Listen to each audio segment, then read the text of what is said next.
পরবর্তী সময়ে চলমান জনদুর্ভোগ সম্পর্কে আন্দোলন আমাদের কৃষিত থাকবে। আমরা সেই কর্মসূচিগুলো আমাদের কাছে একে একে ঘোষণা করছি। আমরা আপাতত এই দফায় 18ই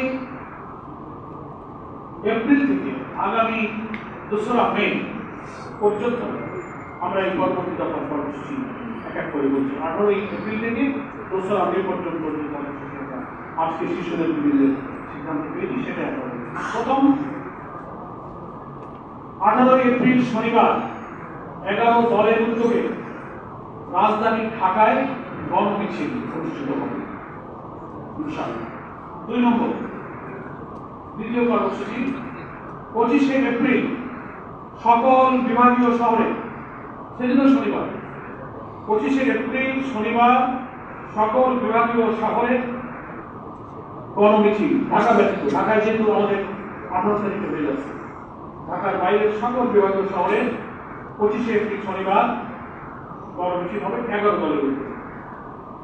তৃতীয় মে মাসের 2 তারিখ 2রা মে সেদিনও শনিবার প্রত্যেকটি জেলা হেডকোয়ার্টারে জেলা 11 দলের উদ্যোগে বিশাল বিশাল গণমিছিল জেলা সদরে অনুষ্ঠিত হবে। এবং 18 থেকে 2রা মে পর্যন্ত এই যে মাঝখানের দিনগুলোতে প্রত্যেকটি বিভাগীয় শহরে এবং গুরুত্বপূর্ণ জেলা শহরগুলোতে সেমিনার অনুষ্ঠিত হবে। গণভোটের রায় বাস্তবায়নের দাবিতে তাদের সৃষ্ট যে রাজনৈতিক সংকট, সংবিধানের অপব্যাখ্যা এবং জাতীয় সংসদে বিরোধী দলের দাবি, তাদের নোটিশ সবকিছু উপেক্ষা করে কর্তৃত্ববাদী শাসনের দিকে যে ধাবিত হচ্ছে তার বিরুদ্ধে বিদগ্ধ প্রবন্ধকরা প্রবন্ধ লিখবেন, বিদগ্ধ আলোচকরা আলোচনা অংশ নেবেন।